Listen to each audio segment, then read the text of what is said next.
I had the location of every herb, root, bark, and seed that will endure my climate. I had the determination to stick to my job, the right books to assist me, and my mother's invincible will power to uphold me where I wavered. As I look into your faces, men, I am struck with the astounding thought that some woman bore the cold sweat and pain of labour to give life to each of you. I hope few of you prolonged that agony as I did. It was in the heart of my mother to make me physically clean, and to that end she sent me daily into the lake, so long as it was not ice covered, and put me at exercises intended to bring full strength to every sinew and fibre of my body. It was in her heart to make me morally clean, so she took me to nature and drilled me in its forces and its methods of reproducing life according to the law. Her work was good to a point that all men will recognize. From there on, for a few years, she held me, not because I was man enough to stand, but because she was woman enough to support me. Without her, no doubt I would have broken the oath I took. With her, I won the victory and reached years of manhood and self-control as she would have had me. The struggle wore her out at half a lifetime, but as a tribute to her memory, I cannot face a body of men having your opportunities without telling you that what was possible to her and to me is possible to all mothers and men. If she is above and hears me, perhaps it will recompense some of her shortened years if she knows I am pleading with you, as men having the greatest influence of any living, to tell and to teach the young that a clean life is possible to them. The next time any of you are called upon to address a body of men, tell them to learn for themselves and to teach their sons, and to hold them at the critical hour, even by sweat and blood, to a clean life. For in this way only can feeble-minded homes, almshouses, and the scarlet woman be abolished. In this way only can men arise to full physical and mental force, and become the fathers of a race to whom the struggle for clean manhood will not be the battle it is with us. By the distorted faces, by the misshapen bodies, by marks of degeneracy, recognizable to your practised eyes everywhere on the streets, by the agony of the mother who bore you and later wept over you, I conjure you, men, to live up to your high and holy privilege, and tell all men that they can be clean if they will. This in memory of the mother who shortened her days to make me a moral man.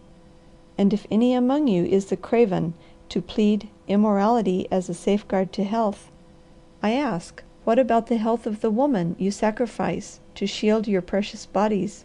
And I offer my own as the best possible refutation of that cowardly lie. I never have been ill a moment in all my life, and strength never has failed me for work to which I set my hand. The rapidly decreasing supply of drugs and the adulterated importations early taught me that the day was coming when it would be an absolute necessity to raise our home supplies. So, while yet in my teens, I began collecting from the fields and woods for miles around such medicinal stuff as grew in my father's fields, marsh, and woods, and planting more wherever I found anything growing naturally in its prime. I merely enlarged nature's beds and preserved their natural condition. As the plants spread and the harvest increased, I built a dry house on scientific principles, a large storeroom, and later a laboratory in which I have been learning to prepare some of my crude material for the market, combining ideas of my own in remedies, and at last producing one your president just has indicated that I come to submit to you as a final resort in certain conditions. My operations now have spread to close 600 acres of almost solid medicinal growth, including a little lake, around the shores of which flourish a quadruple setting of water-loving herbs. Occasionally he shifted his position or easily walked across the platform and faced his audience from a different direction. His voice was strong, deep, and rang clearly and earnestly. His audience sat on the front edge of their chairs and listened to something new with mouths half agape. A few times Carey turned from the speaker to face the audience. He agonized in his heart that it was a closed session, and that his wife was not there to hear, and that the girl was missing it. By the bent backs and flying fingers of the reporters at their table in front, he could see that to morrow the world would read the Harvester's speech. And if it were true that the little mother had shortened her days to produce him, she had done earth a service for which many generations would call her blessed. For the doctor could look ahead, and he knew that this man would not escape. The call for him and his unimpeachable truth would come from everywhere, and his utterances would carry as far as newspapers and magazines were circulated. The good he would do would be past estimation. The Harvester continued. He was describing the most delicate and difficult of herbs to secure. He was telling how they could be raised, prepared, kept, and compounded. He was discussing diseases that did not readily yield to treatment, pointing out what drugs were customarily employed, and offering, if any of them had such cases and would send to him, to forward samples of unadulterated stuff sufficient for a test comparison with what they were using. He was walking serenely and surely into the heart of every man before him. Just at the point where it was the psychological time to close, he stopped and stood a long instant facing them. Then he asked softly, "Did any man among you ever see the woman to whom he had given a strong man's first passion of love slowly dying before him?" One breathless instant he waited and then continued, "Gentlemen, I recently saw this in my own case. For days it was coming, so at night I shut myself in my laboratory, and from the very essence of the purest of my self compounded drugs I distilled a stimulant into which I put a touch of heart remedy, a brace for weakening nerves, a vitalization of sluggish blood. As I worked, I thought in that thought which embodied the essence of prayer, and when my day and my hour came, and a man who has been the president of your honourable body and is known to all of you said it was death, I took this combination that I now present to you, and with the help of the Almighty and a woman above the price of rubies, I kept breath in the girl I love, and today she is at the full tide of womanhood. As a thank offering, the formula is yours. Test it as you will. Use it if you find it good. Gentlemen, I thank you."